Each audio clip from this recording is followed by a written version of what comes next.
The late afternoon sun beat down on the hills, painting the grass in shades of gold and dust. The air shimmered with heat, cicadas droned somewhere beyond the fence line, and the faint smell of hay and oil hung heavy around the half-fixed gate. Benjamin Walker, broad-shouldered, weathered, and calm in that way people only get after years of working hammer they own, swung the hammer one last time and wiped his brow with the back of his hand. The barn behind him gleamed a deep, rich red, freshly painted just last week. The kind of red that stood out from miles away. The kind of red Karen hated. He heard her before he saw her. Tires crunching gravel too fast. The whine of an engine that didn't belong out here.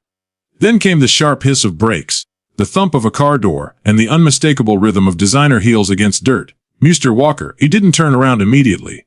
He took his time sliding the hammer into the tool belt, brushing dust off his gloves. When he finally faced her, he wasn't surprised. Karen stood there like she'd been carved out of authority and acrylic nails. Her pearl white SUV gleamed behind her, immaculate even under the layer of ranch dust she'd inevitably picked up on the drive. She wore big sunglasses that covered half her face and a crisp beige blouse and clutched a thick clipboard like it was a weapon. "Afternoon, Karen," Benjamin said evenly. Her lips tightened. "Don't you afternoon me, Mr. Walker. You know why I'm here, I've got a guess," he said, leaning one arm against the fence post. "But I'd hate to ruin your fun," she sniffed, flipping through her clipboard. "Let's get right to it. You're in violation of 5 HOA ordinances this week alone." Benjamin raised an eyebrow. 5. "Ha, that's impressive. I've been busy." Karen clicked her tongue. "Unauthorized livestock, unapproved fencing material, excessive structure height on your barn, failure to obtain color approval for exterior painting, and," she squinted at the paper, "visible equipment stored on a front-facing lot. That's 5. He looked around slowly. The horses grazed lazily under the oak tree. A tractor sat near the barn, a few tools scattered around the fence line. It looked like a working ranch. Because it was. "You spent a lot of time counting," he said finally. "I don't count violations, Mr. Walker. I enforce them." He smiled slightly. "Of course you do," Karen huffed, crossing her arms. "This ranch is part of High Meadow Estates, and as president of the HOA, I have a duty to maintain community standards. We can't have one property looking like a rundown farm, while everyone else follows the rules." "Rundown farm?" Benjamin echoed, a note of amusement in his voice. "That's what you see. I see a problem that needs to be corrected before it drags down the neighborhood's value," she snapped. "You're going to need to repaint that barn a neutral color, beige or slate gray. And the animals will have to go. This isn't zoned for livestock anymore." He let her talk, her voice sharp and precise, like she was reciting scripture. The breeze lifted her perfectly ironed blouse, and for a moment she looked like a paper figure in a place too rough for her edges. "Karen," he said quietly when she paused, "this land's been in my family since before there was a High Meadow Estates. Before your HOA. Before that shiny SUV you're driving was even a thought in a factory line somewhere. The zoning doesn't touch this property." She gave a thin laugh, the kind when they think we've already won. "Everything within the boundaries of High Meadow Estates is under my jurisdiction. Your ranch falls within the plotted perimeter. That means the HOA rules apply. Regardless of how long you've been here. Boundaries," Benjamin repeated, tilting. "Hey, dead sure."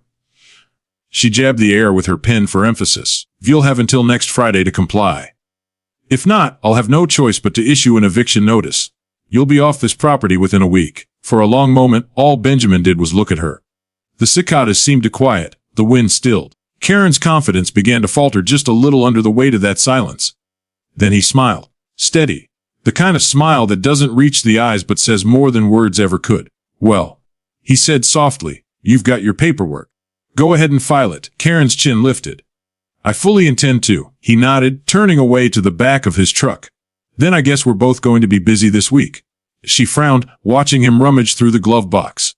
"Busy doing what?" Benjamin pulled out his phone, scrolled for a moment, and then looked up at her.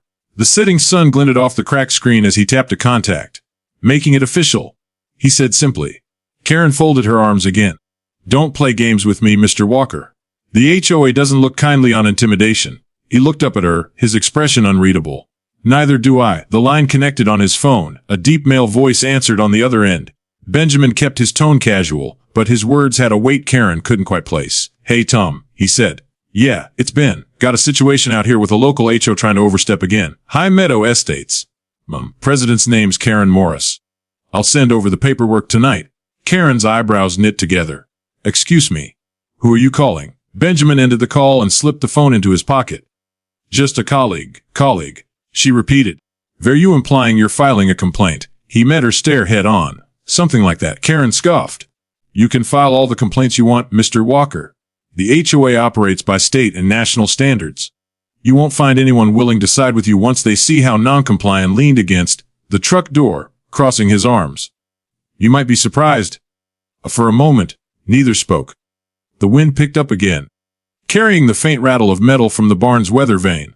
Karen shifted, clearly uncomfortable but unwilling to show it. "Well," she said finally, gathering her clipboard like a shield, "I've done my part. You'll be hearing from me soon. Officially. I'm counting on it," he said. She turned on her heel, her heels clicking like punctuation across the dirt. The SUV door slammed, engine roaring back to life. She reversed too fast, kicking up a cloud of dust that rolled across the field like smoke. Benjamin watched until the SUV disappeared over the ridge. Then he exhaled, slow and easy, pulling his phone back out. He stared at the last call on the screen. Thomas Gray, National HO Oversight Council, and smiled faintly. "Let's make it official," he foamed again. The ranch was quiet now except for the rustle of wind through the tall grass. The horses had gone back to grazing, unbothered. The barn, bold and red against the fading light, glowed like an ember in the dusk. Benjamin took a deep breath, letting the air fill his lungs, feeling the land under his boots. His land. He picked up his hammer again, tapped the next nail into place, and let the world settle back into its natural rhythm. The fight had started, but Karen, for all her rules and regulations, had no idea who she was really up against. Night fell over High Meadow Estates like a blanket stitched from silence and porch light. Most of the neighborhood had settled into its usual order.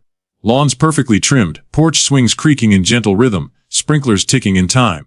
But in one cul-de-sac, light still poured from a wide bay window. Inside, Karen Morris was holding court. Her kitchen table looked more like a war room than a place to eat. Stacks of manila folders, color-coded binders, and laminated rule sheets covered every inch. A half-empty glass of white wine sat precariously close to her laptop, which hummed with open spreadsheets. Every few seconds, she'd tap the keyboard, squint, and mutter, "Noncompliance at violation Article 14, Section 5. Across from her sat two of her board members, both looking increasingly unsure about their roles in the crusade. Debbie, her treasurer, fidgeted with her bracelet, glancing nervously toward the window. Mike, the secretary, scribbled notes without really knowing why. Karen looked from her screen. "We have to be consistent," she said sharply. "If we let one property slide, the whole community deteriorates. Property values drop. Standards crumble. That ranch of his is an eyesore, rot in a planned community." Debbie hesitated. "But, Karen, he's been there a long time. Longer than the HOA even existed. Are we sure his land's included? My husband says that boundary maps kind of, well, blurry." Karen snapped her binder shut, making both of them jump. "The county records are clear. His property falls inside the High Meadow perimeter. Whether he likes it or not, that means our regulations apply. The bylaws give me authority to enforce compliance." Mike cleared his throat. "But if he really isn't under HOA jurisdiction, and we try to evict him, then we'll let the courts decide." Karen interrupted, her voice hard as glass. "In the meantime, we follow protocol. I've already drafted the eviction notice. All that's left is the board's approval to send it." The two exchanged uneasy glances. Debbie finally asked, "Do we have to it tonight?" Karen gave a tight smile. "Leadership means making tough decisions, Debbie. If I let intimidation or sentimentality guide me, this community would fall apart." She stood and straightened her blouse. "Let's vote. All in favor of enforcing full compliance on Mr. Walker's property, including removal of unapproved structures and livestock." A long silence hung in the air. Debbie's hand hovered halfway up, trembling. Mike slowly raised his. Karen smiled triumphantly. Motion carried. From outside, faint laughter drifted through the window. The sound of neighbors chatting somewhere down the road. For a second, Karen's expression faltered. The laughter wasn't cruel, but it wasn't friendly either. She told herself it didn't matter. Later that night, when the others had gone home, she printed the notice. The paper slid from the printer, warm and smelling faintly of toner. She read it aloud to herself, savoring the formality of the language. Notice of violation and order to vacate, pursuant to HOA policy. She nodded satisfied, and placed her signature at the bottom with a bowl flourish. Out on the ranch, Benjamin Walker sat at his old oak desk, the lamp casting soft light over yellowed deeds and survey maps. The barn light flickered outside his window.